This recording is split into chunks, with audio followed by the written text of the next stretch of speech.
Transmigrated as a discarded wife? From leftovers to culinary legend. Part 1. Chapter 1, The Taste of Resurrection. 20 years. I don't scream. I don't smash the phone. I just stare at the glowing screen in the dark of my car. The rain hammers against the windshield, chaotic and loud, but inside? It's quiet. Dead quiet. The text message from my son, Jason, is still on the screen. Mom, stop calling Dad. He's with Cheryl. She makes him happy. You're just exhausting. Dad deserves to be happy too. Exhausting. I read the word again. It doesn't make me angry. It makes me numb. I gave up my career in marketing. I gave up my waistline. I gave up my friends to host dinner parties for his clients. I ironed his shirts until the steam burned my fingerprints off. I was his mother.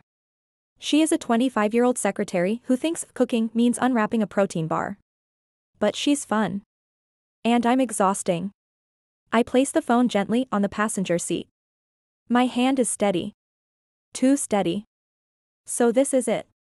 This is the severance package for 2 decades of love. Terminated via text message. I look up at the rearview mirror. My eyes look old. Tired. Bone deep tired. Headlights flash. A truck horn blares. I don't even have time to be afraid. Glass shatters.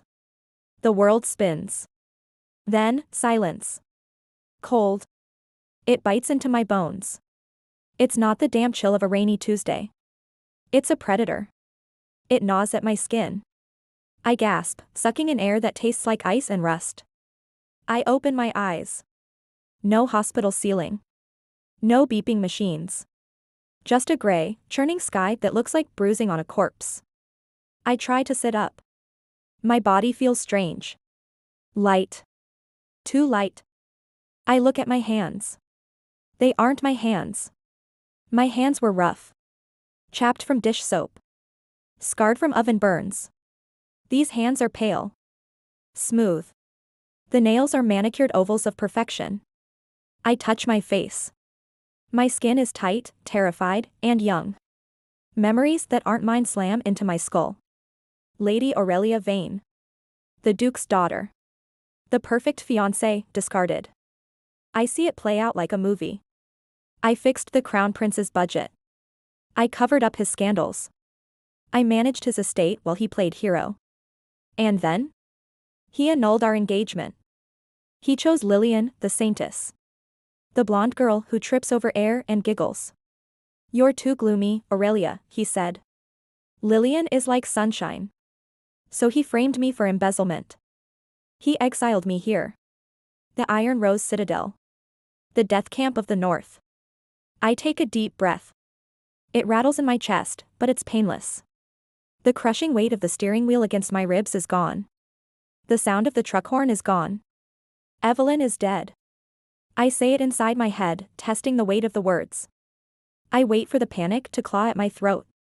I wait for the urge to scream for my son, for the life I left behind. But all I feel is relief. Evelyn was exhausted.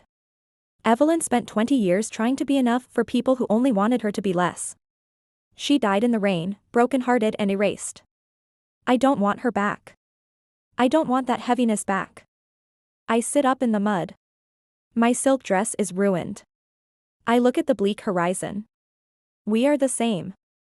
Aurelia and I. 2 women who gave everything to incompetent men, only to be thrown out like yesterday's trash. A laugh bubbles up in my throat. It sounds sharp. Dangerous. Fine, I whisper to the freezing wind.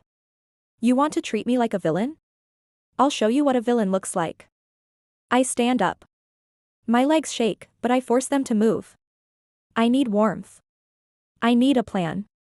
But mostly, I need to get out of this mud. I see a large tent in the distance. Smoke pours from the chimney. The mess tent. I stumble toward it. My thin slippers squelch in the slush. Every step sends a shock of pain up my shins. I ignore it. I walked on a broken toe for 3 weeks because Jason had soccer finals. This is nothing. I reach the tent. I shove the heavy canvas flap aside. The smell hits me like a physical slap. It smells of wet dog, rotting cabbage, and unwashed bodies. I clamp my hand over my mouth to keep from gagging. Inside, it's dim. Rows of wooden tables are packed with soldiers. But they aren't eating. They're staring at their bowls with dead, gray eyes. A young boy near the entrance is curled on the floor. He clutches his stomach. His lips are blue. Please, he whimpers. It burns. I look at the kitchen area. A man, huge, greasy, with a beard full of crumbs, is leaning against a cauldron. He's tilting a bottle of cheap liquor into his mouth. Grog. The head cook. He sees the boy on the floor and laughs. A wet, phlegmy sound. Weak stomach, kid. Eat your sludge or starve. My vision tunnels. I know this man. Not literally. But I know his type. The lazy contractor who overcharges. The husband who ignores the leaking roof. The man who thinks competence is optional. The mom rage ignites. It burns hotter than the fire in the pit. But on the outside? I am ice. I march across the room. My wet silk dress rustles like a war banner. Grog lowers his bottle. He squints at me. Lost, princess? The crybaby tent is back that way. I don't stop until I'm inside his personal space. I have to crane my neck to look at him. He smells like cheap gin and failure. Get out, I say. My voice is low. It's the voice I used when Jason tried to sneak out past curfew. The voice that stops arguments dead. Grog blinks. Excuse me? You are poisoning these men, I say, pointing to the gray sludge bubbling in the pot. That isn't food. It's a health code violation waiting to happen. Get out of my kitchen. Grog sneers. He steps forward, trying to intimidate me. Listen here, you little. I kick him. I aim for the shin, right where the bone is closest to the skin. It's a precise, vicious strike. Crack. Grog howls. He buckles, clutching his leg. He looks up at me, eyes wide with shock. He expected a noblewoman to slap him. He didn't expect a street fight. I said, I hiss, leaning down, get out. Before I fillet you like a fish. He scrambles back. He trips over a crate of onions, finds his feet, and runs. The tent flap flutters shut behind him. Silence falls. Every soldier is staring at me. I ignore them. I turn to the cauldron. I peer inside. Gray water. Lumps of, is that leather? And roots that look like dead fingers. Inedible, I whisper. If I serve this, they die. Ding. A crisp, digital sound rings in my skull. A blue holographic window snaps open in the air, glowing softly against the grime. System unlocked, the interdimensional pantry. I blink. A shopping interface. Just like the online grocery apps I used back home. I scroll. Steak, 500 points. Rice, 200 points. Fresh vegetables, 150 points. I check my balance in the top corner. 100 satisfaction points. I can't afford a meal. I can barely afford a snack. I grit my teeth. I have to improvise. I tap the clearance tab. Premium oyster sauce. 80 points. MSG sample packet. 20 points. Perfect. I tap the icons. Pop. A heavy glass bottle and a small silver packet materialize in my hands. The bottle is cool and solid. It anchors me. This isn't magic. It's chemistry. I uncork the bottle. The scent hits the air immediately. Thick. Briny. Sweet. It smells like the ocean. It smells like a bustling Friday night market. It smells like life. I grab a ladle. I scoop out the gray water and dump it on the dirt floor. I leave the boiled leather strips and the bitter roots in the bottom of the hot cauldron. I pour the sauce. Dark, amber liquid ribbons onto the hot metal. Hiss. The steam rises. It changes color instantly, turning from a sickly pale mist to a rich, golden cloud. The sugar in the sauce begins to caramelize. It's not magic, I mutter, tossing in the MSG magic dust. Its flavor. I stir. The heat breaks down the tough fibers of the leather. The sauce glazes everything in a sticky, savory coat. The change in the room is physical. The smell of rot vanishes. It is bullied out of existence by a wave of pure, savory umami. The boy on the floor stops whimpering. He sits up. He sniffs the air. Behind him, a soldier stands up. Then another. They move toward the kitchen like zombies waking from a trance. What? The boy whispers, his eyes wide. What is that smell? I dip a wooden spoon into the pot. The glazed roots shine like obsidian. That, I say, is dinner. Rip. The sound of canvas tearing echoes through the tent. The wind howls louder, carrying the scent of snow and blood. Heavy, metal footsteps vibrate the floorboards. Clank. Clank. Clank. The soldiers freeze. Their hunger turns instantly to terror. They scramble back, pressing themselves against the tent walls. A shadow looms over me. I turn. Grand General Valerica Valerius stands in the entrance. She is a giant. Black ice armor covers her from neck to toe. A tattered fur cloak hangs from her shoulders. Her hair is silver, matted with sweat and grime. She draws a massive greatsword from her back. The metal sings a lethal song. Her eyes are bloodshot. Wild. Furious. She points the tip of the blade at my throat. You, she snarls. Her voice sounds like grinding stones. You are poisoning my men with that sorcery? I don't flinch. I hold the sticky, savory spoon steady. I look straight into her terrifying blue eyes. Poison? I ask. Darling, the only thing poisonous here is your attitude. Chapter 2, The General's Weakness. The tip of the greatsword is cold. It presses against the hollow of my throat, just hard enough to sting. The woman holding it is a tower of black steel and exhaustion. Grand General Valerica. The Wolf of the North. Up close, she smells of ozone, old blood, and frost. Her chest heaves beneath the armor plates. Her eyes are blue fire, burning with the kind of desperation that comes from fighting a war you know you're losing. Answer me, she growls. The blade vibrates against my skin. What is in that pot? I don't tremble. I don't beg. I sigh. Loudly. Put that thing away, I say. You're dripping on my floor. Valerica blinks. The fire in her eyes flickers, replaced by confusion. What? I step forward. It's a gamble. If she sneezes, I lose my head. But I push my chest right up against the flat of the blade. I reach into my sleeve and pull out a lace handkerchief. It's the only clean thing I own. I reach up. The soldiers around us gasp. A collective intake of breath. They expect me to die. I don't die. I wipe a smudge of black monster ichor off the general's cheek. Her skin is freezing. She flinches at my touch, like a wild animal that's never been petted, only struck. You missed a spot, I say softly. And look at your eyes. They're redder than the flag. When was the last time you slept? Valerica stands frozen. Her sword arm wavers. She opens her mouth, but no command comes out. She looks totally bewildered. Her voice cracks. It's deep, rusty. Sleep is a luxury. Sleep is a necessity, I correct her. Just like dinner. I turn my back on her. Another gamble. I walk back to the cauldron. The smell of the oyster sauce glaze is thick in the air.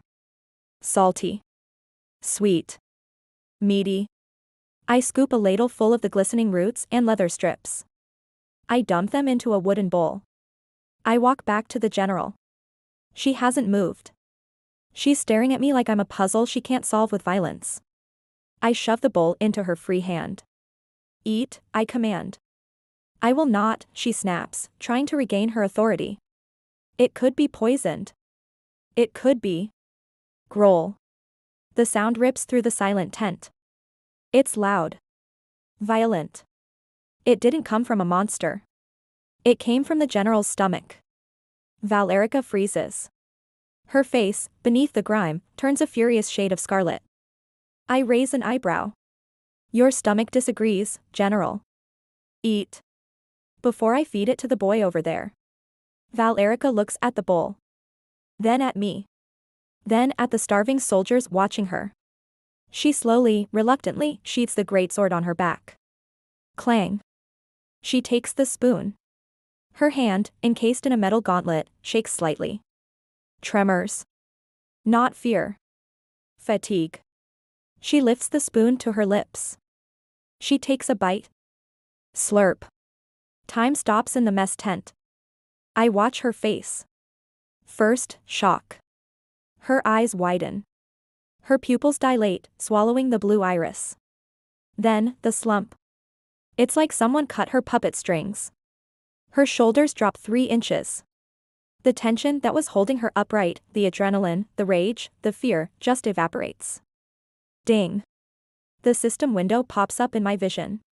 Target, Valerica Valerius, effect applied, comfort of home, status removed, abyssal fatigue, level 5, status removed, mental corrosion, minor.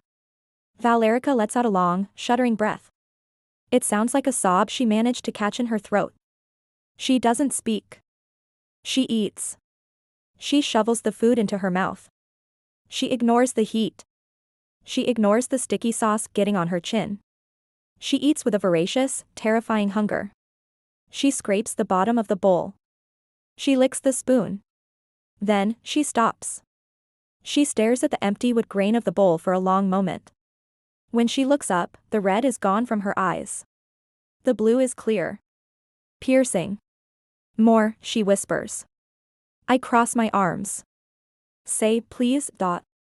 The soldiers look terrified again. You don't tell the wolf to say please. Valerica stands up straight. She towers over me again. The scary aura returns, but it's different now. It's not wild. It's focused. And it's focused entirely on me. She slams the bowl down on the table. Thud. She unclips the heavy fur cloak from her shoulders. It bears the crest of the iron rose, a silver flower wrapped in thorns. She steps forward and drapes it over me. It's heavy. It smells of her, metal and cold wind. It swallows my small frame. You, she says, her voice booming through the tent so every soldier can hear. You are no longer a prisoner. She leans down. Her face is inches from mine. I can feel the heat radiating off her armor. You are my head of logistics, she says. You answer only to me. Anyone who touches you, answers to my blade. She turns to the stunned soldiers. Line up, she roars. The lady is serving dinner. She turns back to me, and for a second, just a split second, the corner of her mouth twitches upward. And yes, she murmurs, low enough that only I can hear. Please. Chapter 3, The Broken Boy and the Feral Girl. The mess hall is quiet now. The soldiers have dragged their full bellies back to the barracks. But the kitchen never sleeps. I walk into the scullery. It's a narrow, dark room behind the main cooking fires. It smells of old grease and cold water. I hear a sound. A hitching, wet gasp. Sobbing. I creep around a stack of wooden crates. A boy is huddled by the stone sink. He can't be more than 19. Scrawny. Red hair that sticks up in tufts. Freckles that look like someone splashed mud on his pale face. He is scrubbing a burnt pot. He's scrubbing so hard his knuckles are raw and bleeding. Stupid, he whispers to himself. Stupid, weak, useless. I freeze. The image overlays with another memory. My kitchen back on Earth. Jason, my son, standing in the doorway. He's dressed for prom. I'm covered in flour and sweat from baking 3 dozen cupcakes for his fundraiser. Mom, seriously, he sneered. Go change.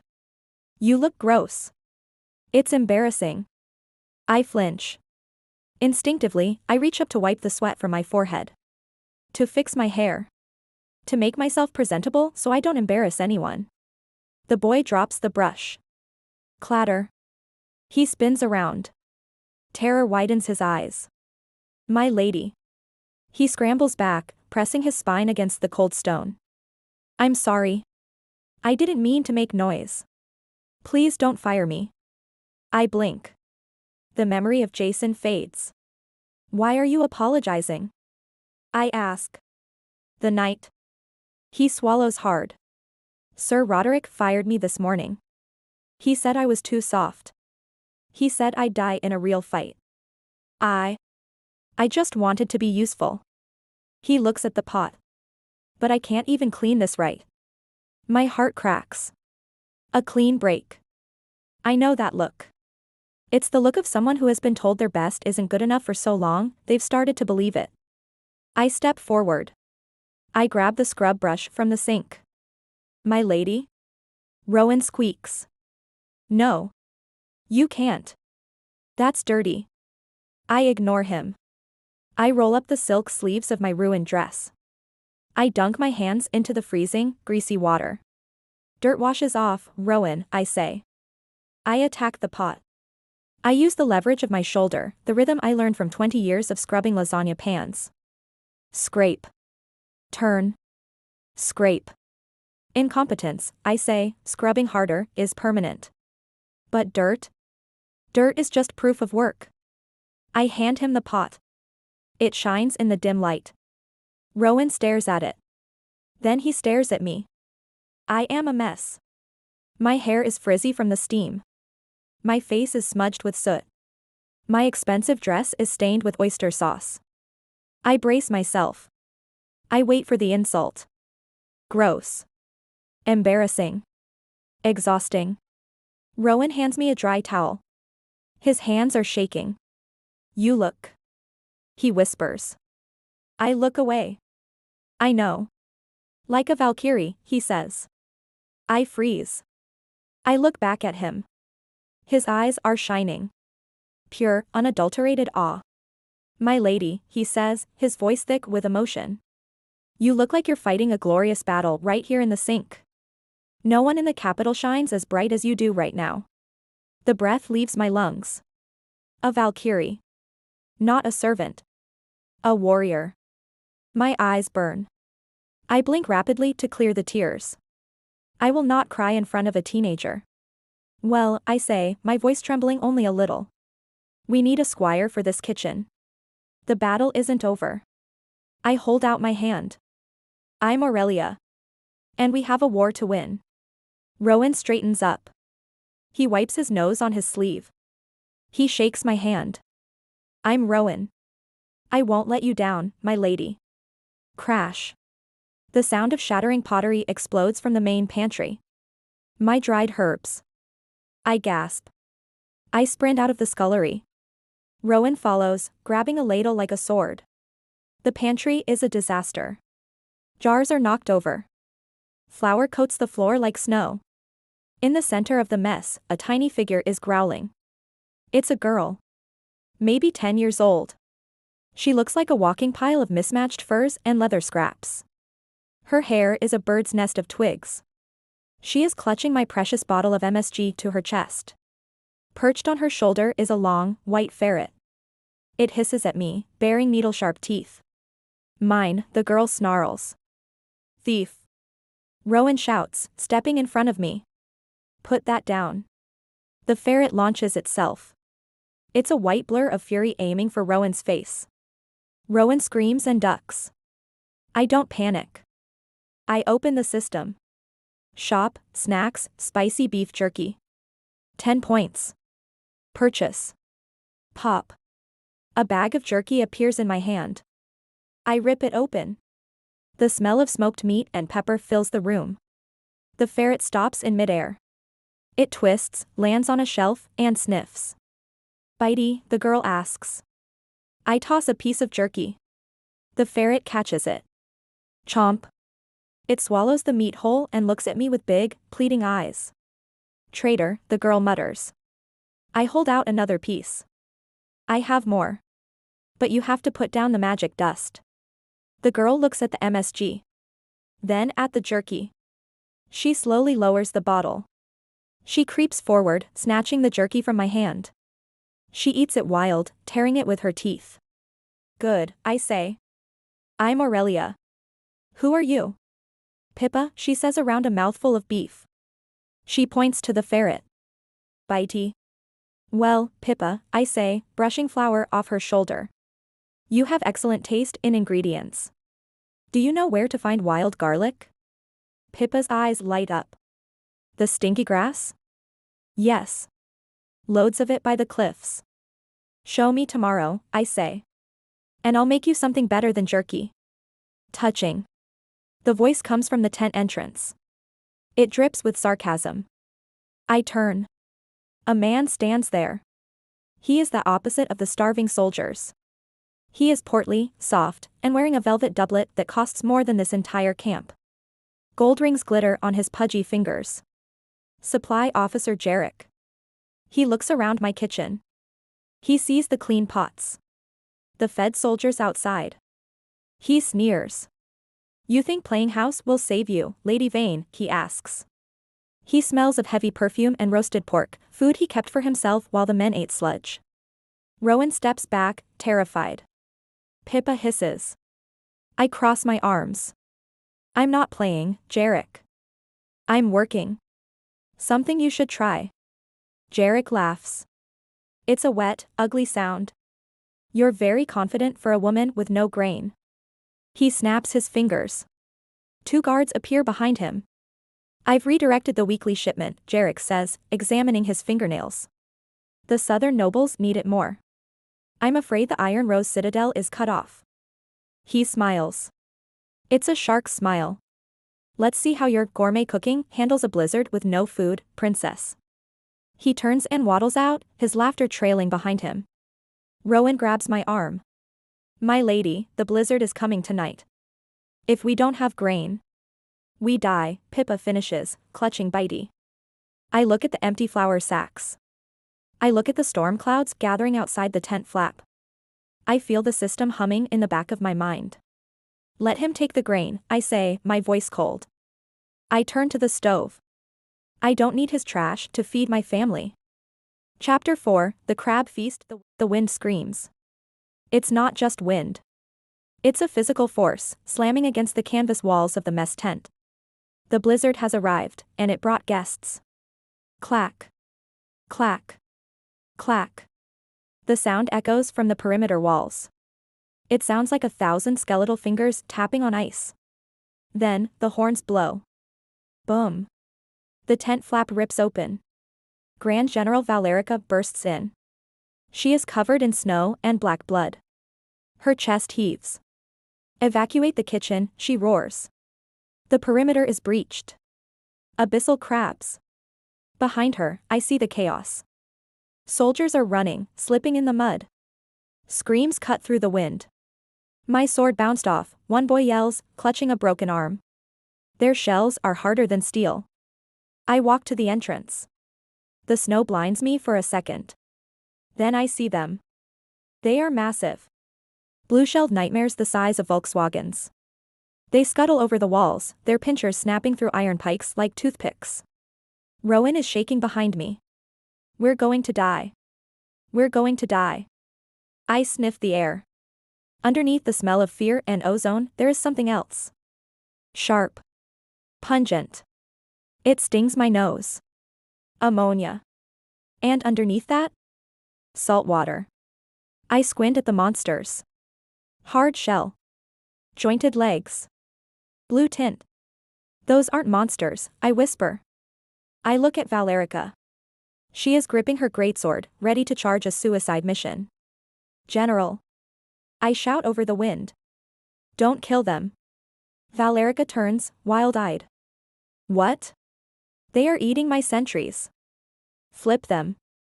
I yell. Flip them on their backs. I need the legs intact. Valerica looks at me like I've lost my mind. Aurelia, this isn't the time for. A crab crashes through the wooden barricade 10 feet away. It screeches, raising a claw the size of a guillotine. It lunges for Rowan. Rowan freezes. He squeezes his eyes shut. I don't think. I move. I grab the heavy meat cleaver from the butcher block. I sprint into the snow. The cold bites through my dress, but the adrenaline is hotter. Hey. Ugly. The crab turns its stalk eyes toward me. It snaps its claw. Click. I duck. The wind of the strike whips my hair across my face. I slide on the ice, skating underneath its raised guard. I see the joint. The soft, white membrane connecting the leg to the body. I swing the cleaver. 2 hands. All my weight. Thwack. The blade bites deep. Blue blood sprays the snow. The crab shrieks, a high-pitched whistle. The leg falls off, twitching. The beast loses its balance. It teeters. Valerica. Now. I scream. The general moves. A blur of black steel. She slams her shoulder into the crab's shell. Crunch. The monster flips upside down. Its legs flail uselessly in the air, exposing the pale, soft underbelly. Valerica drives her sword down. 1 clean strike to the nervous center. The crab goes still. Silence falls over the courtyard. Valerica pulls her sword free. She looks at the dead monster. Then she looks at me. She looks at the cleaver in my hand, dripping with blue. Go. Her eyes are wide. Dark. Intense. She isn't looking at me like a cook. She's looking at me like, well, like I just became the most interesting thing in her universe. You, she breathes, are terrifying. I wipe a splatter of slime off my cheek. I'm hungry. And this. I kick the massive claw. Is dinner. I turn to the stunned soldiers. Stop staring. Flip them. Aim for the joints. If you crack the shell, you ruin the meat. The soldiers look confused. They look at the general. Valerica grins. It's a feral, sharp-toothed grin. You heard the lady, she roars, raising her sword. Flip them. Tonight, we feast. An hour later, the courtyard is a slaughterhouse. But it doesn't smell like death. It smells like a 5-star seafood boil. I stand over a massive pit we dug in the snow. 10 cauldrons are bubbling violently. The blue blood of the crab smells like ammonia, toxic to humans. That's why no one eats them. They think it's poison. It's not poison. It's pee. Basically. System, I command. Interdimensional pantry, balance, 1,500 points, accumulated from soldier satisfaction, I go on a spending spree. Buying, Shaoxing cooking wine, 5 gallons. 100 points. Buying, fresh ginger root, 10 pounds. 50 points. Buying, dried red chilies, sack. 20 points. Buying, scallions. 10 points. Rowan. Dump the wine. Rowan struggles with the heavy jug, pouring the amber liquid into the boiling pots. The alcohol hits the steam. Pippa. Chilies. The feral girl cackles, throwing handfuls of red peppers into the water. I grab the ginger. I smash the roots with the flat of my cleaver to release the oils. I toss them in. The chemistry happens instantly. The alcohol binds to the ammonia. The ginger cuts the sharpness. The chilies bring the heat. The steam turns white. The smell changes from chemical factory to spicy ocean heaven. Legs. I order. Soldiers dump the harvested crab legs into the pots. The blue shells turn bright, vibrant red in the heat. I wait. 5 minutes. 10. Done. I use a pitchfork to haul a massive leg out of the broth. It steams in the cold air, glistening with chili oil. I crack the shell with the back of my knife. It splits open with a satisfying snap. The meat inside is snow white, fluffy, and tender. I pull a chunk out. Steam rises from it. I blow on it and pop it into my mouth. Sweet. Spicy. Rich. The texture of lobster, but better. I turn to the soldiers. They are huddled in the snow, watching me with wide eyes. I hand the leg to the boy with the broken arm. Eat, I say. It will help your bones knit. He hesitates. Then he takes a bite. His eyes roll back. Oh gods. System notification, ally consumed a spicy abyssal crab. Effect, strength plus 10. Cold resistance plus 50%. It warms you up, he shouts, tearing into the meat. I can't feel the cold. A cheer goes up. The soldiers rush the pots. It's chaos. It's gluttony. It's beautiful. I step back, wiping my hands on my apron. Valerica finds me by the fire. She is holding a crab claw, cracking it with her bare hands. You turned a siege into a banquet, she says. Her voice is soft, full of wonder. She steps closer. The heat from her body is nicer than the fire. I have never seen anyone like you, Aurelia. She reaches out. Her gloved hand hovers near my hand. I look up at her. I told you, General. I'm just. Valerica flinches. Her breath hitches. A wet, rattling cough tears through her chest. She tries to hide it, turning away. But I see it. When she pulls her hand away from her mouth, the black leather glove is slick with blood. Black blood. Valerica sways. Her eyes lose focus. General? I reach for her. Don't, she wheezes, her voice barely a whisper. Don't let them see the wolf fall. Her knees buckle. She collapses into the snow, dead weight in my arms. Rowan. I scream, struggling to hold her up. Get the tent flap. Now. I drag the most powerful woman in the north into the darkness of my tent, leaving the celebration behind. Thanks for watching. Stay tuned for part 2.